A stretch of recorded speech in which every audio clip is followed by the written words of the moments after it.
마리교회 성도님들 반갑습니다. 초대해 주셔서 감사합니다. 제가 말씀 3일 동안 전할 수 있는 이 큰 은혜 정말 하나님께 감사드리고요.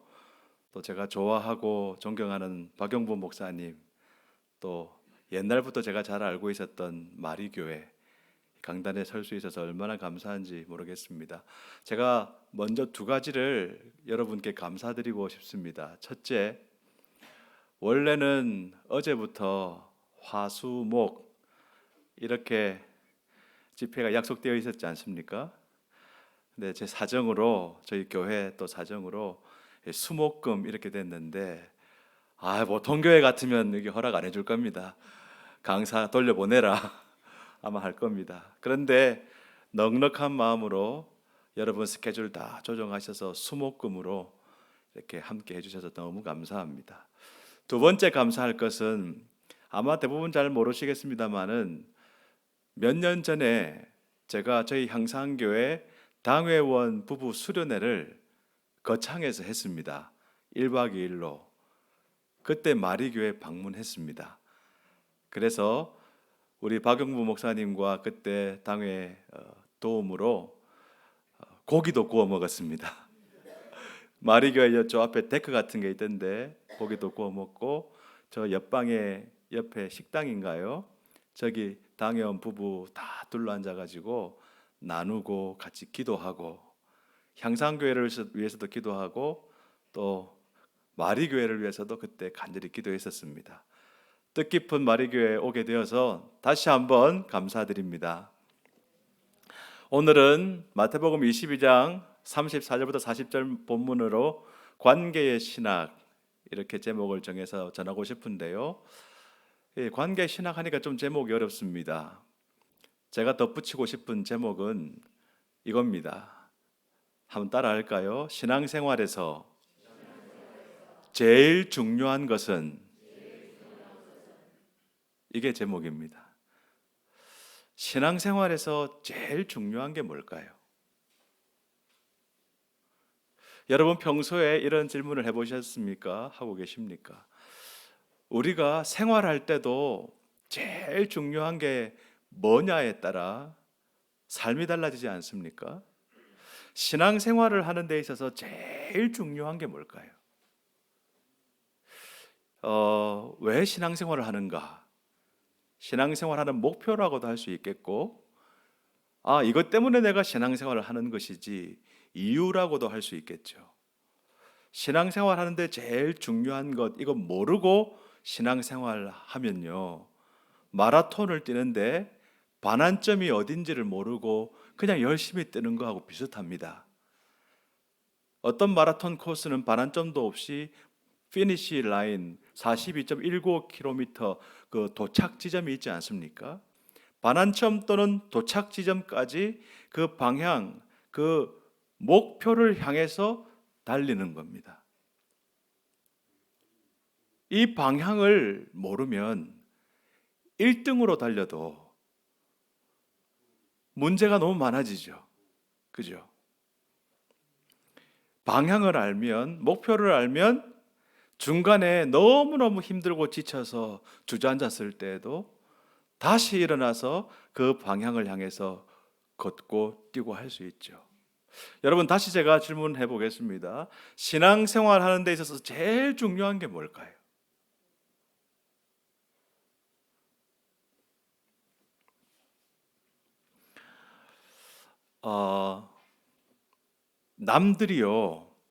남들이 잘하는 거 굉장히 부러울 때가 있습니다. 마리교회에서 신앙생활 하는데 어떤 장로님이 기도하시는 모습이 너무너무 부럽고 나도 좀 저렇게 되면 좋겠다 그럴 때가 있죠. 그러면 이 자기가 중요하게 여기기 때문에 부러운 거예요. 그게 신앙생활에 자기가 중요하게 여기는 목표가 될 수 있죠. 안 믿는 사람들, 세상의 불신자들은요, 교회가 왜 저래? 교회가 그것도 안 하고 말이야, 욕하죠? 왜 그럴까요? 안 믿는 사람들도 신앙생활 할 때 제일 중요한 게 뭘까? 나름대로 감각이 있는 거예요. 그 소중한 거를 제대로 안 하니까 밖에서 욕을 하는 거란 말이죠. 자, 제가 힌트 여러 번 드렸습니다. 신앙생활에서 제일 중요한 게 뭘까요? 우리는 우리 생각대로 답을 하고 우리 생각대로 달려갈 게 아니고 항상 예수님께서 뭐라고 말씀하셨는가? 하나님의 말씀은 뭐라고 기록되어 있는가? 이거 확인해야 되겠죠. 오늘 우리가 읽은 본문에 보면 예수님께 한 율법사가 와서 질문을 합니다. 선생님, 율법 중에서 제일 큰 계명이 무엇입니까? 이 말은요, 오늘날로 바꾸면 이런 겁니다. 목사님, 신앙생활 하는 데 있어서 제일 중요한 게 뭡니까? 그 말이에요. 왜 그런지 아십니까? 율법사가 예수님께 찾아왔던 2000년 전 예루살렘 그 팔레스타인 땅에서는 유대인들은 하나님의 택한 백성이라는 자부심이 있었고 하나님의 백성이라는 그 증거가 삶에서 율법을 지키는 것으로 나타났단 말이죠. 율법을 소중하게 여기고 율법을 잘 지키면 하나님의 거룩한 백성이 되는 것이고 율법을 어기고 율법을 함부로 하면 이방인처럼 취급받는 거죠. 율법을 지켜야 구원받고 율법을 실천하지 않고 무시하면 구원도 못 받는다. 그런 세상 아닙니까?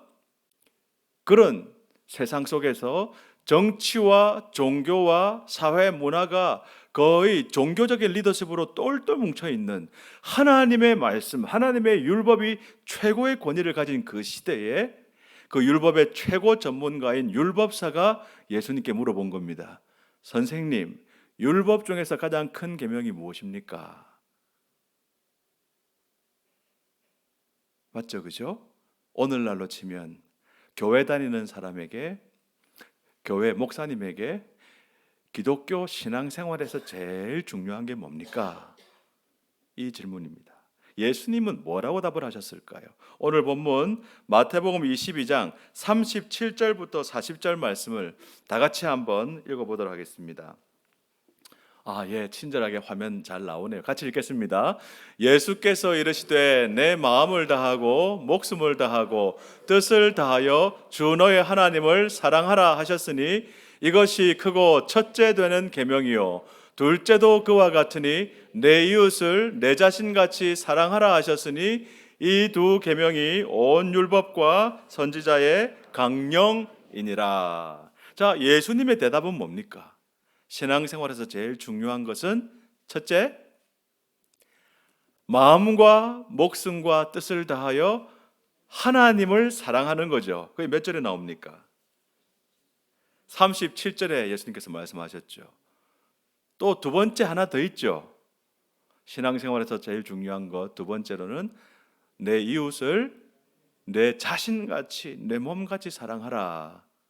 그래서 예수님의 대답은 하나님을 사랑하는 것과 이웃을 사랑하는 것이 신앙생활에서 제일 중요하다. 이렇게 말씀하신 것입니다. 하나님을 사랑하는 것은 위로 하나님과 땅 아래에 있는 우리 인간과의 관계, 수직적인 관계. 이웃을 사랑하라는 것은 옆으로 사람과의 관계, 이웃과의 관계. 관계가 중요하다는 거죠. 하나님 사랑, 이웃 사랑이 신앙생활에서 제일 중요하다. 이 말은 하나님과의 관계, 사람과 이웃과의 관계가 제일 중요하다. 이 하나님 사랑, 이웃 사랑이 율법과 온 율법과 선지자의 강령이다. 그 말은요, 하나님 사랑과 이웃 사랑이 모든 계명, 성경의 모든 말씀의 기초다. 다 여기에 걸려 있다. 이 말입니다. 관계가 중요합니다. 한번 따라 하십시다. 신앙생활에서 제일 중요한 것은 관계입니다. 그 관계의 대표적인 두 가지는 하나님을 사랑하는 것이고 이웃을 사랑하는 것입니다.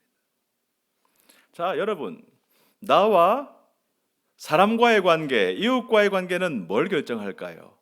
관계가 좋으면 행복합니다. 관계가 안 좋으면 불행하죠.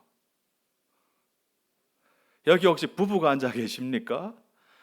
관계가 좋으면, 부부 관계가 좋으면 가난해도, 몸이 좀 아파도, 환난 시련이 와도 버텨나갈 수 있고 행복합니다.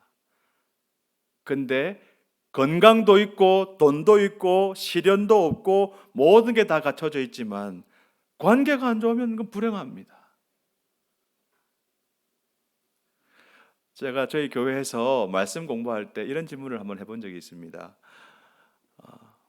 뭐가 제일 중요하냐? 오늘 이런 질문을 했는데 제일 앞에 앉아 있던 우리 한 여자 집사님이 돈요 이러더라고요. 돈이 제일 중요하죠 그러더라고요. 사실 그 맞죠. 너무 고상한 척 하지 말자. 돈이 제일 중요하지 않냐. 솔직한 대답에 다 하하 웃고 맞장구를 쳤습니다. 그래서 제가 물었습니다.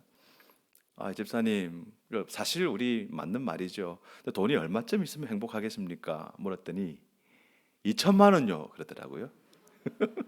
왜 2천만 원입니까? 했더니 아니 글쎄 목사님, 저는 우리 남편이 한 달에 2천만 원씩만 꼬박꼬박 생활비를 갖다 주면 남편이 무슨 짓을 해도 다 용서할 수 있습니다 그러는 거예요. 그래 까르르 한바탕 더 웃었습니다. 그런데 농담이죠. 그게 말이 됩니까? 한 달 2천만 원이 아니라 2억을 갖다 줘도 딴 여자랑 눈이 맞아가지고 딴 살림 차리고 있으면, 바람 나서 딴짓 하고 있으면 얼마나 지옥 같은 삶이겠습니까? 여러분 2천만 원하고 남편의 불륜하고 바꾸겠습니까? 아니죠. 아니죠. 2억쯤이면 생각해 보겠습니까? 관계가 제일 중요합니다. 아무리 건강하고 돈이 많고 다 있어도 관계가 좋아야 행복하고 관계가 안 좋으면 불행합니다. 자, 한번 따라 합시다. 나와 이웃과의 관계는 행복을 결정합니다. 하나님 살아계십니까? 아멘? 하나님 살아계십니다. 하나님은 존재하든지 존재하지 않든지 둘 중에 하나입니다. 마리교회 성도님들은 다 하나님 존재한다라고 믿고 있습니다만 세상 사람들은요, 하나님 눈에 안 보이니까, 하나님 음성이 안 들리니까 하나님 안 계신 줄 알아요. 어쨌든 논리적으로 수학적으로 하나님은 존재하든지 존재하지 않든지 둘 중에 하나인데, 만약에 하나님이 정말로 존재하신다, 이게 팩트, 사실이라면 그 하나님을 인정하든지 인정하지 않든지 모든 사람과 그 하나님과의 관계가 있어요. 그 관계가 좋으면 이거를 얻게 되고, 그 관계가 끊어지면 여기에 처하게 됩니다. 나와 하나님과의 관계는 뭘 결정할까요? 따라합시다. 생사를 결정합니다. 살고 죽는 걸 결정하는 거예요. 그냥 100년 살고 죽는 게 아니고요, 영원한 생명과 영원한 죽음이 나와 하나님과의 관계에서 결정이 되는 겁니다. 이거를 제가 좀 설명을 해보고 싶은데요, 지금 이게 그 가시가 있고 이 꽃이 있는데 이거 생화입니까 조합니까? 생화죠. 요새 하도 진짜 같은 가짜가 많아가지고 생화 맞죠? 이거 살아 있습니까? 왜 죽었어요? 생화잖아요. 예, 살아 있다라고 합시다. 자, 잘 들어보세요. 이게 살아 있는 이유는, 이렇게 꽃이 예쁘게 피어 있는 이유는 이 꽃 이파리, 이게 줄기랑 연결되어 있고, 줄기는 뿌리랑 연결되어 있고, 뿌리는 화분 속에 담겨 있는 흙에 연결되어 있죠. 그 흙 속에 뭐가 들어 있습니까? 이 식물이 자라고 꽃 피는 데 필요한 수분과 양분, 이 생명의 근원이 여기 다 들어 있잖아요. 그러니까 이게 이 화분 여기 꺾어 놓은 거 말고 꽂아 놓은 거 말고 진짜로 이 땅에 박혀서 자라고 있는 꽃나무라고 생각해 보세요. 이게 살아 있죠, 그죠? 자,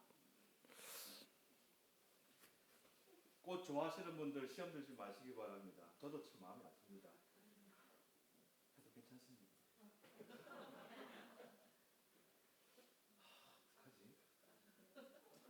아, 그냥 가겠습니다. 가시 결려. 어떻게? 살았습니까? 죽었습니까? 살았죠. 근데 이거 죽었죠. 차이가 뭡니까? 생명의 근원과 분리되었기 때문에 이거 죽었다라고 얘기하는 거예요.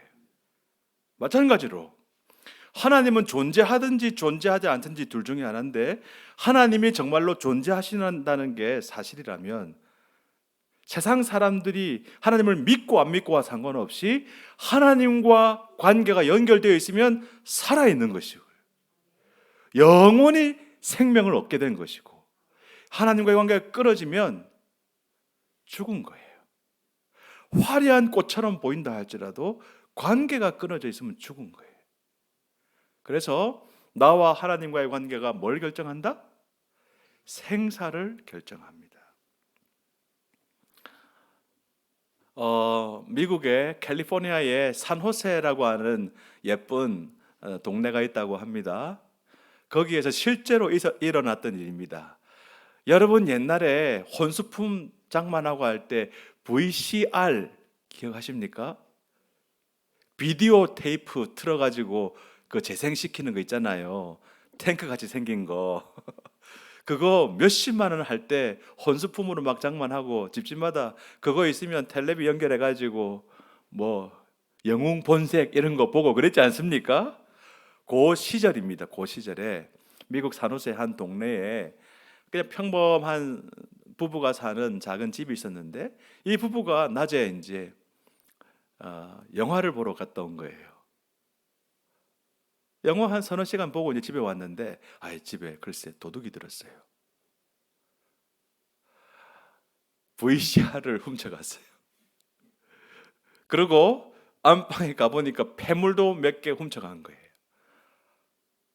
그런데 도대체 뭘 가져갔나 하고 이제 둘러보는데 VCR하고 폐물 몇 개를 훔쳐갔는데, 세상에 부엌에 가보니까 이 도둑놈이 밥을 해먹고 설거지까지 하고 간 거예요. 그래가지고 이 부부가 너무 기가 차가지고 경찰에 신고하면서 세상에 도둑놈이 이랬다고까지 얘기를 한 겁니다. 주부는 딱 보면 알잖아요. 밥 해먹고 설거지 했다 안 했다 알잖아요. 그래가지고 그게 너무 재밌어가지고 경찰이 신문사에 연락하고 해가지고 그 지역 신문에 이게 났답니다. 여러분, 도둑놈 나쁘지만 설거지까지 하고 가는 도둑놈이니까 꽤 괜찮은 도둑놈이죠. 여러분, 일반 도둑놈하고는 같이 못 살아도 설거지 이렇게 깔끔하게 해주는 도둑놈은 같이 살만하죠? 아니요. 도둑놈은 도둑놈인 거예요. 아무리 설거지를 잘해도 도둑놈과의 관계는 그냥 그 관계인 거예요. 같이 살면 안 돼요. 그죠? 자, 다시 한 번 더 여러분 머리에 마음에 새기시기 바랍니다. 나와 하나님과의 관계는 생사를 결정합니다. 나와 이웃과의 사람과의 관계는 행복을 결정합니다.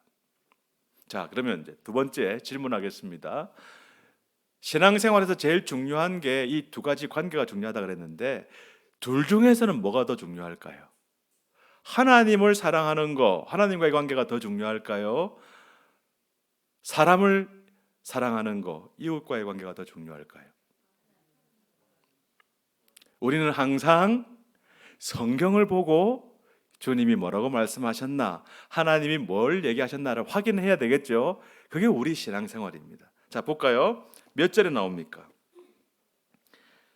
38절에 보니까 하나님을 사랑하라 해놓고 38절에 보니까 이것이 크고 첫째 되는 계명이요. 답이 나왔네요. 하나님을 사랑하는 게 제일 중요하죠. 그런데 39절 보세요. 39절 제일 앞에 뭐가 있습니까? 둘째도 그와 같으니. 이웃을 내 자신같이 사랑하라 하셨는데 그 바로 앞에 둘째도 그와 같으니. 그러면 답이 뭡니까? 똑같이 중요하다는 거예요. 똑같이 중요하다는. 교회에서 물어보면요, 열의 일곱 여덟은 하나님 사랑이 더 중요하다라고 말을 합니다. 맞아요. 하나님 사랑이 제일 중요한데 주님은 이웃 사랑도 똑같이 중요하다라고 지금 강조하고 계십니다. 다르게 말하면 하나님을 사랑한다라고 고백하면서 눈에 보이는 이웃을 사랑하지 않는다면 그 가짜라는 거예요. 둘 다 중요한데 왜 하나만 취하고 하나는 놓치냐는 겁니다. 여러분, 하나님과의 관계가 어떤지 보려면 뭘 점검하면 될까요?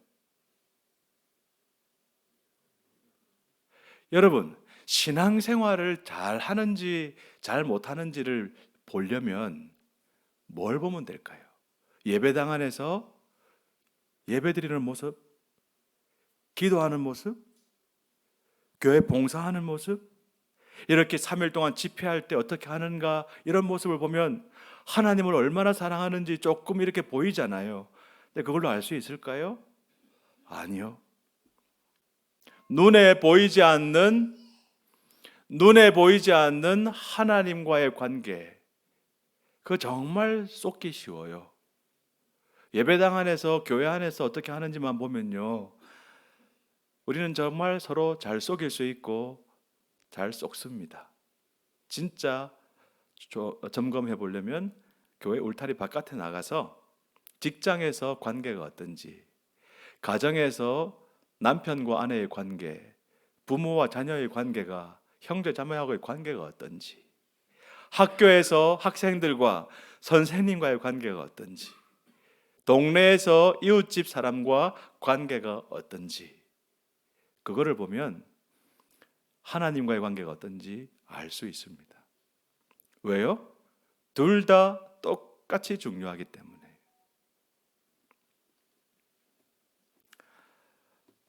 제가 아는 어떤 목사님께서 전해주신 말씀인데요, 이게 건너 얘기입니다.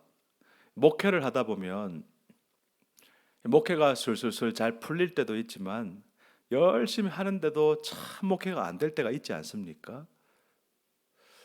나름대로 최선을 다하는데 성도님들이 설교도 이렇게 안 듣는 것 같고, 무슨 말을 해도, 담임 목사가 무슨 말을 해도 그냥 귓등으로 듣고 무시하는 것 같고, 심지어는 인사도 좀 제대로 안 하는 것 같고, 여러 가지로 갑자기 그럴 때가 있단 말이죠. 목회를 하다 보면 이런 업다운이 계속 있다, 이렇게 선배 목사님들이 얘기하시더라고요. 그 목사님은 목회를 열심히 하다가 갑자기 성도님들하고 너무 관계가 안 좋아질 때, 당회 장로님들하고 관계가 너무 안 좋아질 때 산에 올라간대요. 기도원에 올라가서 엎드린대요. 그러면서 맨 처음 하는 기도가, 주님, 제가 요즘 주님과 관계가 어떻길래 우리 장로님들하고 관계가 이렇게 갑자기 안 좋아졌습니까?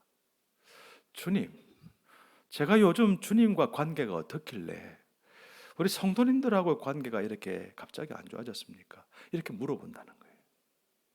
제가 그 얘기를 전해 듣고 너무너무 존경스러웠습니다.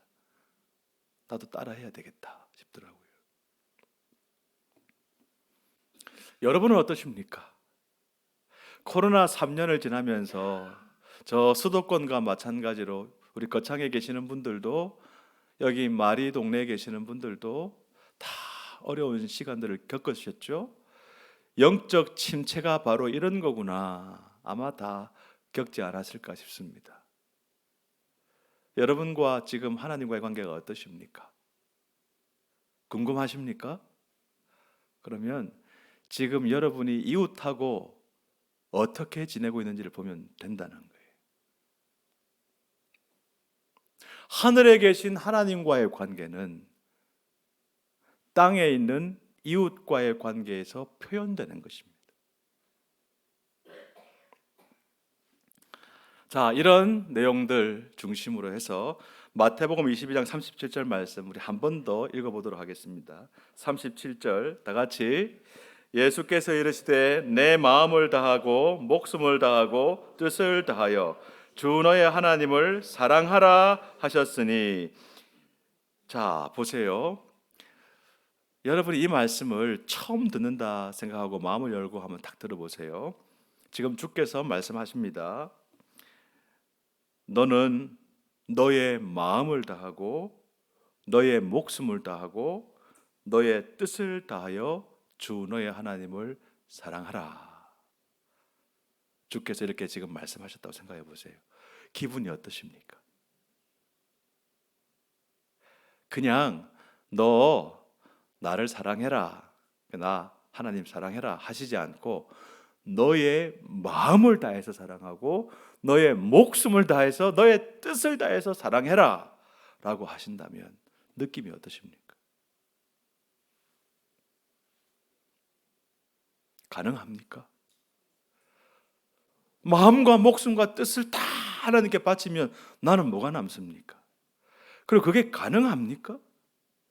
불가능한 거를 하나님께서 아시면서도, 잘 알고 계시면서도, 못하는 거 아시면서도 막 시키시는 것 같은, 좀 억지 같은 느낌 들지 않습니까? 저만 그런가요? 올라가지 못할 나무인데 올라가라고 하시는 것 같은 거예요. 아직 초등학교 5학년인데 운전을 하라고 하는 것 같은 거예요. 주님 못합니다. 이게 어떻게 가능합니까? 그래서 정직하게 이 말씀을 묵상하고 직면해 보면 아멘 할렐루야 제가 순종하겠습니다 하기 쉽지 않고요. 하나님 어떻게 하란 말입니까? 하고 원망, 불평이 나오기 쉽습니다. 그런데 여러분, 과연 하나님께서 그러실까요? 하나님께서는 우리가 할 수 없는 거 시키지 않습니다. 그리고 하나님께서는 우리가 할 수 있도록 도와주십니다. 나에게는 사랑할 수 있는 능력이 없습니다. 저와 여러분에게는 우리 속에는 하나님을 사랑할 능력과 자원이 하나도 없고 이웃을 내 몸과 같이 사랑할 수 있는 자원과 능력이 하나도 없습니다. 전부 다 하나님 아버지로부터 흘려받아야 그걸 나눠줄 때 사랑할 수 있는 겁니다. 이걸 빨리 깨달아야 됩니다. 내 안에 있는 거 가지고 끄집어내가지고 길어 올라가지고 그걸 가지고 사랑하려고 용서하려고 도와주려고 하다 보니까 금방 바닥이 드러나면서 아무것도 못하게 되는 거죠. 하나님께서 우리에게 명령하신 것 그거 아니고요. 내가 너에게 풍성히 흘려보낸 거 그거 가지고 나눠줘라 그 얘기입니다. 로마서 7장 18절 말씀, 로마서 7장 18절 말씀 화면에 한번 보여주시겠습니까? 같이 읽겠습니다. 내 속 곧 내 육신에 선한 것이 거하지 아니하는 줄을 아노니 원함은 내게 있으나 선을 행하는 것은 없노라. 누가 하신 말씀입니까? 로마서니까요. 바울 사도께서 하신 말씀이죠. 바울 사도께서 내 안에 내 육신 이 속에 선한 것이 하나도 없대요. 원함은 있지만은 내가 선을 행할 수 있는 능력이 하나도 없대요. 바울 사도도 이러신데 하물며 저와 여러분이 뭐가 있겠습니까? 이걸 빨리 깨달아야 됩니다. 내 속에는 아무것도 선한 게 없다. 여러분 1986년부터 1993년도에 또 미국 얘기해서 죄송한데 그 캘리포니아의 후보댐이라고 들어보셨습니까? 사막 가운데 이제 그 댐을 만들어 가지고 라스베가스 이런 데 물을 공급하고, 어쨌든 미국이 참 대단한 나라인 것 같아요. 근데 제가 이 기사를 보게 된 겁니다. 1986년부터 93년도까지 비가 한 방울도 안 왔어요. 비가 한 방울도 안 왔어요. 그래서 사막에 도시를 만들어서 운영할 만큼 어마어마한 그 댐과 물 관리하는 능력이 있던 미국이, 그 캘리포니아 주정부가 86년부터 93년까지 비가 한 방울도 안 오니까요. 속수무책인 거예요. 그래도 사람들이 먹고 살기는 살았더라고요. 참 대단한 나라예요. 근데 그 댐에 물이 다 마르니까요. 세상에 신문기사가 이게 났습니다. 그 큰 호수, 저수지라 해야 되나요? 그 바닥에 드러났는데 경비행기가 발견됐어요. 경비행기가 옛날에 경비행기가 거기 추락해서 가라앉은 거예요. 가라앉았는데 그냥 인양을 못하고 내버려 둔 거죠. 물이 다 말라버리니까 그게 드러났다는 거죠. 제가 작년에 기사를 봤는데요, 비슷한 일이 최근에 있었는데 큰 드럼통 안에 사람 뼈다귀 같은 사람 유해가 거기서 발견됐죠. 보셨습니까? 작년 기사입니다. 똑같은 일이에요. 가뭄이 너무 심해가지고 강바닥이 드러났는데 거기에 옛날에 누군가가 사람을 죽여서 드럼통에 집어넣고 매장시킨 거예요. 그게 발견됐습니다. 그런데 1993년도부터 억수같이 비가 막 쏟아졌대요. 그 바닥을 드러냈던 그 호수, 그 저수지가 물이 차오르고 가다가 너무 위험해가지고요, 댐 수문을 열 수밖에 없었어요. 그게 장관이었습니다. 7, 8년 동안 강바닥이 드러날 정도로 메말랐던 댐, 그 댐이 수문을 열지 않으면 안 될 정도로 물이 차올랐던 거예요. 사랑하는 우리 마리교회 성도 여러분, 우리가 서로 사랑할 수 있는 것은 하나님께서 메말라 있는 우리의 영혼에 하나님의 사랑을 쏟아부어 주셨기 때문입니다. 우리가 서로 용서할 수 있는 것은, 우리가 지역 이웃 사람들을 사랑할 수 있는 것은, 우리가 직장에 말도 안 되게 나를 괴롭히는 그 사람을 그래도 참아내고 같이 더불어 함께 할 수 있는 것은, 메말라 있는 내 영혼의 강바닥에 하나님의 은혜의 생수가 흘러서 차고 넘칠 때 그게 가능합니다. 그게 잘 안 된다면 지금 내 영혼의 그 저수지, 내 영혼 그 호수에 하나님 은혜의 생수가 메말라 있는 것은 아닌가? 나만 누리고 있지 흘려보낼 은혜는 고갈되어 있는 거 아닌가? 이런 생각들을 해보셔야 하겠습니다. 사랑하는 성도 여러분, 이런 우리들에게 하나님께서는 사랑해라 라고 말씀하십니다. 우리가 아무것도 아닌 거 알고 계시면서도 사랑해라고 하시는데요, 하나님은 항상 하나님께서 먼저 실천하시면서 우리에게 하라고 하십니다. 또는 하나님이 성품이 그러하시기 때문에 하라고 하십니다. 베드로전서 1장 15절 16절 같이 한번 읽어볼까요? 베드로전서 1장 15절 16절 시작. 오직 너희를 부르신 거룩한 이처럼 너희도 모든 행실에 거룩한 자가 되라. 기록되었을 때 내가 거룩하니 너희도 거룩할지어다 하셨느니라. 자, 저 말씀에 거룩이라는 단어가 몇 번 나옵니까?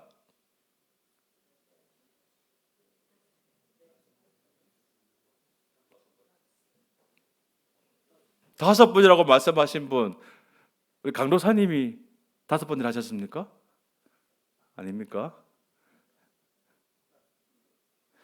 예, 노안이 오셨나 모르겠습니다. 자, 15절에 오직 너희를 부르신 거룩한 이처럼 한 번, 너희도 모든 행실에 거룩한 자가 되라 2번, 베드로전서 1장 16절 기록되었을 때, 이거는 거룩이 아닙니다. 기록하고 거룩하고 헷갈리신 분 계시죠? 아닙니다. 내가 거룩하니 3번, 너희도 거룩할지어다 4번, 4번 나오죠. 네 번입니다. 네 번. 여기서 우리가 알 수 있는 것은 하나님께서 우리 보고 거룩하라고 명령하시는데 내가 거룩하니 너희도 거룩할지어다. 하나님 항상 이런 식입니다. 하나님은 안 하시면서 우리 보고 하라고 하시는 거 절대 없습니다. 항상 하나님이 먼저 실천하고 계신 거를 우리 보고 하라고 하십니다. 조금 마음이 풀리십니까? 또 에베소서 4장 32절 다 같이 읽어보겠습니다. 서로 친절하게 하며 불쌍히 여기며 서로 용서하기를 하나님이 그리스도 안에서 너희를 용서하심과 같이 하라. 우리 보고 서로 친절하게 여기고 불쌍히 여기고 서로 용서하라고 하는데 하나님이 그리스도 안에서 너희를 용서하심과 같이 하라. 똑같죠? 하나님이 먼저 하고 계신 거, 하나님의 성품이 먼저 거룩하시니 너희도 따라 해라. 늘 그렇게 말씀하십니다. 그래서 오늘 본문 마음을 다하고 목숨을 다하고 뜻을 다하여 주 너희 하나님을 사랑하라. 이웃을 내 자신같이 사랑하라. 이거 하나님께서 먼저 하셨던 거예요. 언제요?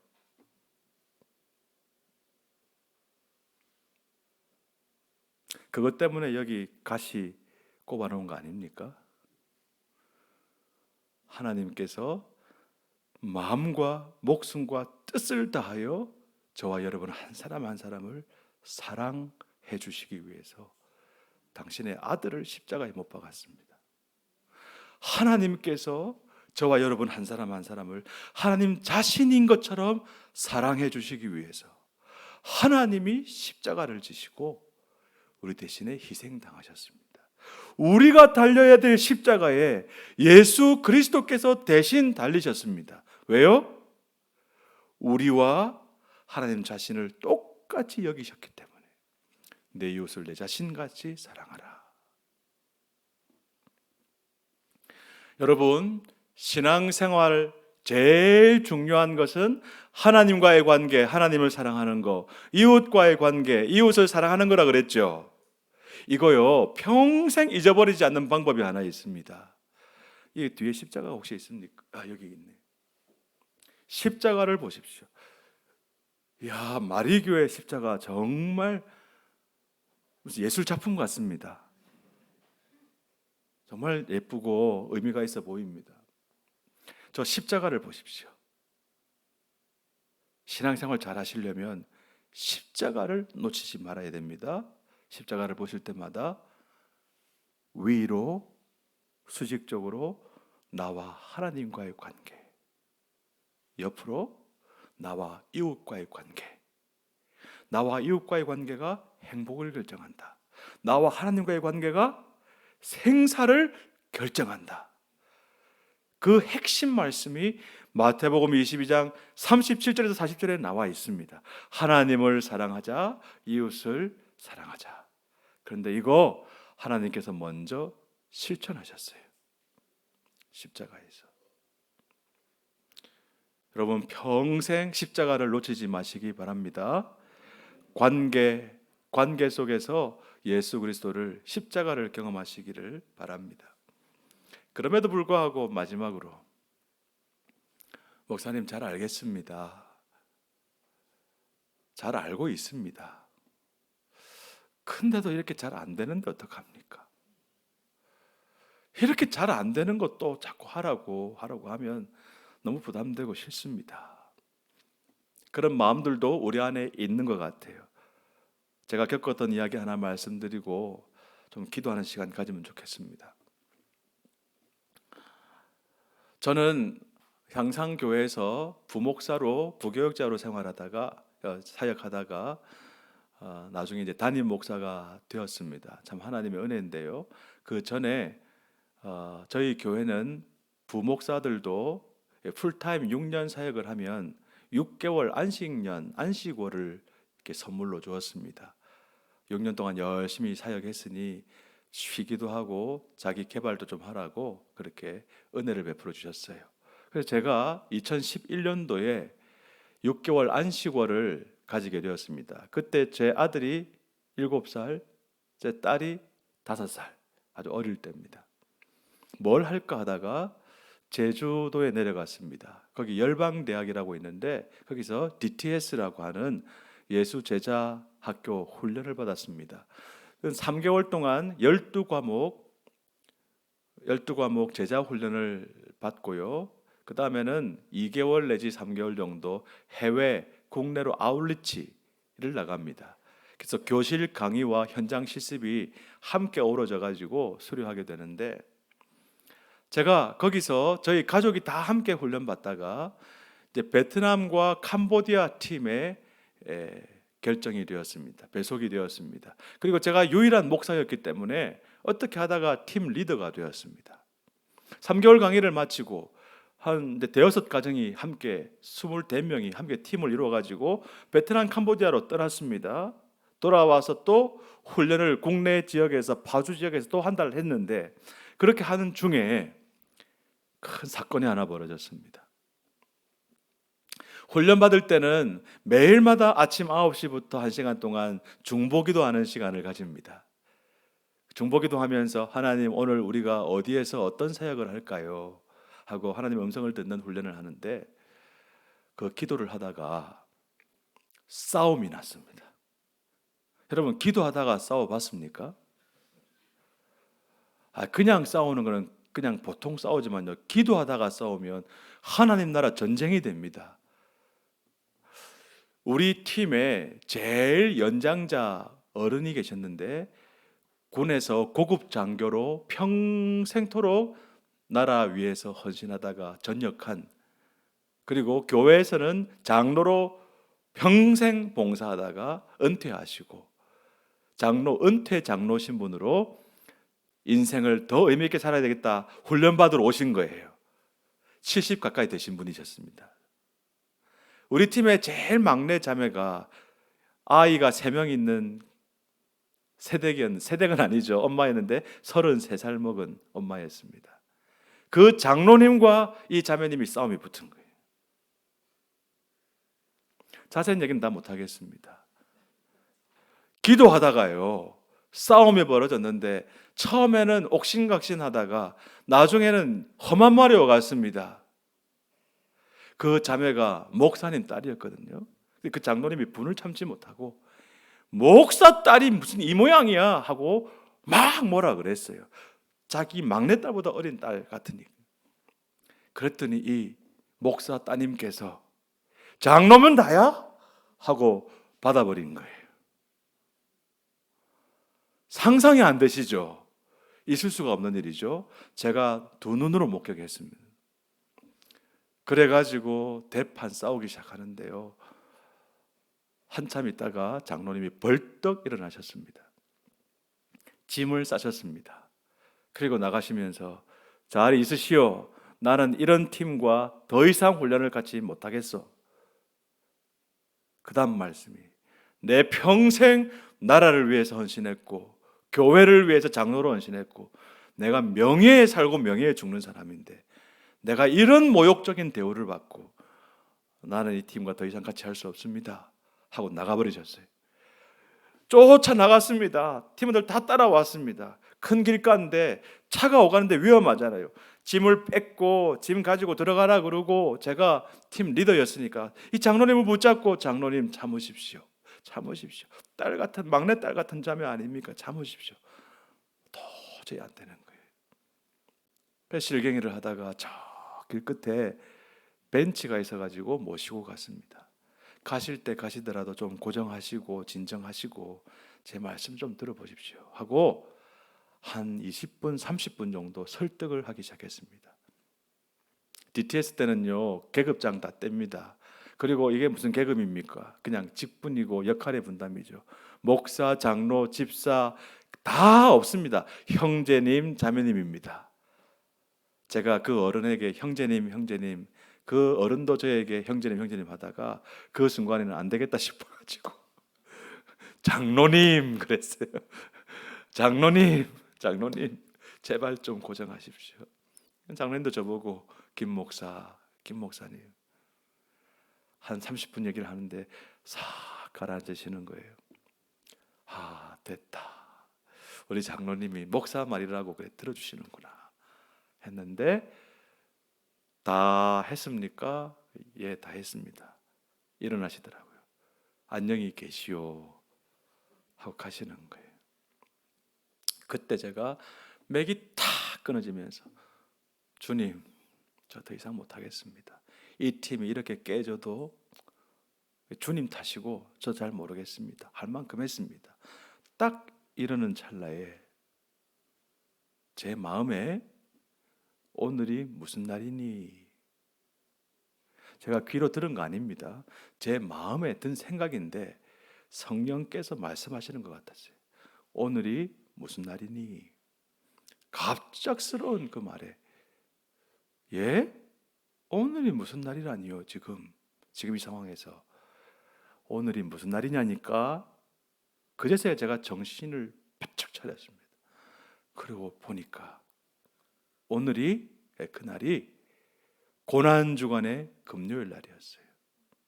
그 사단이 벌어진 날이, 주님께서 우리를 사랑하시기 위해서 십자가에 못 박히셨던 그날이었어요.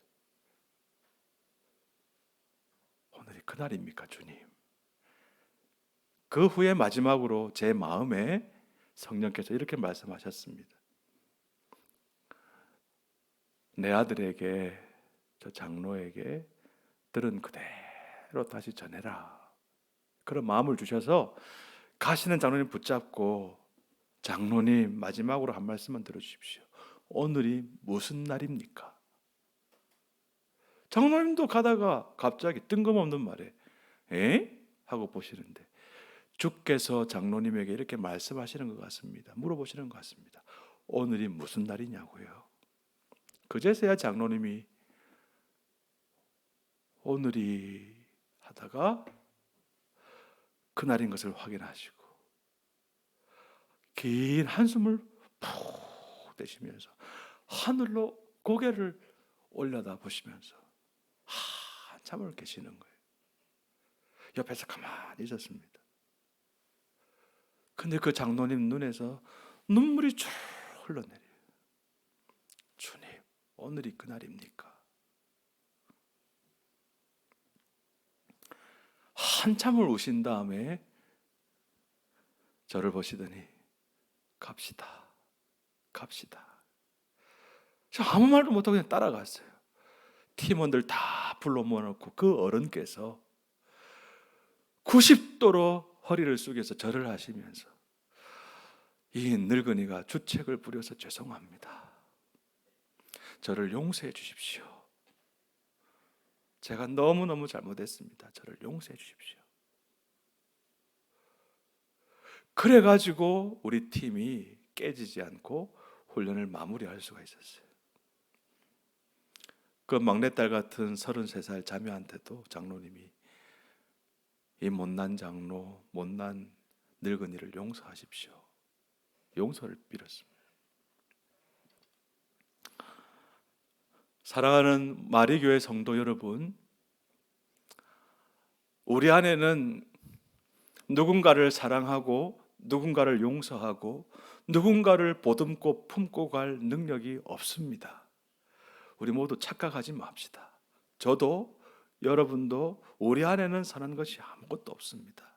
오직 우리 주 예수 그리스도의 십자가를 붙들 때, 십자가의 은혜와 사랑을 경험할 때, 그 하늘로부터 임한, 십자가로부터 임한 하나님 아버지의 용서와 사랑을 경험할 때, 거기에서부터 이웃사랑, 지역사랑, 모든 사랑이 흘러갈 줄 믿습니다. 이 시간 다 같이 눈을 감고 잠깐 침묵으로 기도하는 시간을 먼저 가지겠습니다. 여러분 다 눈을 감아 보십시오.